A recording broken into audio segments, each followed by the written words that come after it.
Blood Enquiries, finals day. Sorry.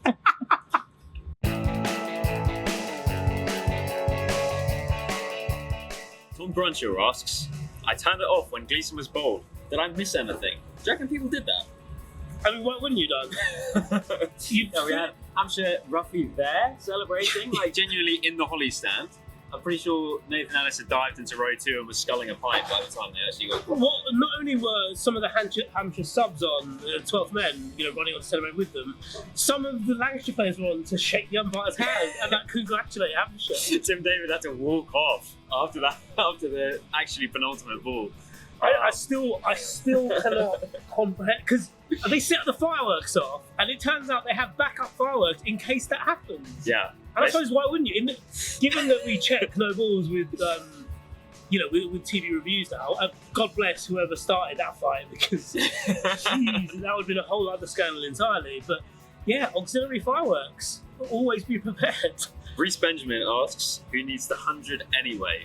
James Vince needs the 100. He's a double winner. 100 Blast. Him and Ross Whiteley, I think. World Cup as well. World Cup. Treble winner James Vince. 3 medals. You know what? I don't want to be involved in this culture war that English cricket find stuff in, because it's, they're bad faith actors on both sides. But it was pretty cool that the Blast had that kind of moment. Because I feel like a lot of the times when people big it up, they're often apologising for it, and they're doing it in a way that can be quite embarrassing. People often make excuses for it, and that's fine because they like it, but sometimes it can be quite embarrassing. And similarly, people who, the detractors, go a bit overboard. But all you need to do is watch today. Even the semi-finals, we had someone chase down 205, and then we had, quite a controlled Hampshire win in that second game against a really strong Somerset side. And then, to be honest, at half-time, Hampshire were out of it. And even before you get to, that final over, that Vince run out of Wells when it looked like he was going to, potentially going to win it on his own, just by simply playing Possum as a genuine batter who hasn't played T20 in, he's bowled 1 ball for Sussex in 10 years or something like that. Something like that, nothing. It's a good game, cricket. Yeah, watch it. It doesn't matter what colour the ball is or what colour they're wearing or who they're playing for, just watch it. Matthew Oliver asks, do you agree with Mark Butcher that finals day is an outdated gimmick and a farcical way to end the serious competition? I think that was farcical, but in the best possible way, I would say. And also, I do take the point, actually. It's not something that we think about much because we're so used to having finals day here and it's the showpiece occasion. I do take the point that teams do take the Blast really seriously nowadays and invest quite a lot of money in overseas players. And it is pretty unusual. It's unique across the world to have this, it might hear some noise from the Hampshire players celebrating. It's unique across the world, isn't it? It is different. It is, yeah.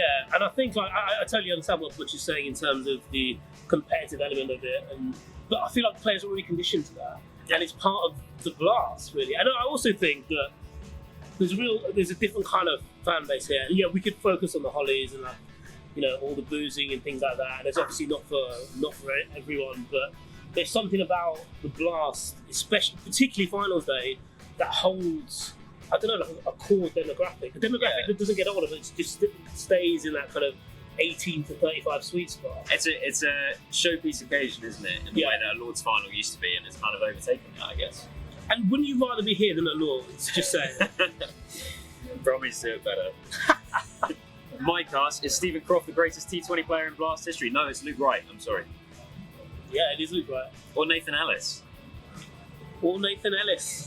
Joel Heritage asks, how bad was that Middlesex mascot? And then the same theme, Sharmada asks, will you be volunteering as Pinky next year? Is it asked to me if I'm going to be Pinky? So I came very close to being Alfred G. Riller, Gloucester's mascot, champion in 2015, and he's a champion now. So, I'm not saying that spurred him on, but he probably thought, look, he's onto it. He's onto a good thing. Correlation, causation. Yeah, maybe. Actually the same.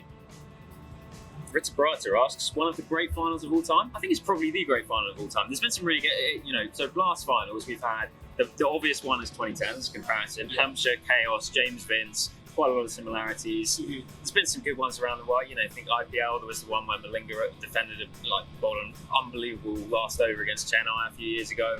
But, I mean, come on, they literally celebrated twice. How good does that get? They won the Blast twice in the same year. No, I think that's the best. I think that's the best Blast final we've had. And I'm not just saying that because my head is spinning. But Just because I feel like, you know, what the best of T20 is the back and forth, the ebb and flow, the kind of drum and bass, and all that crap that sounds interesting, or certainly I'd write down over there. But yeah, it felt like it had a bit of everything, that final, and yeah, Christ. Maybe I need to watch it again, but in fact I probably should, but yeah, I think that's number one for me. We'll see you definitely not tomorrow.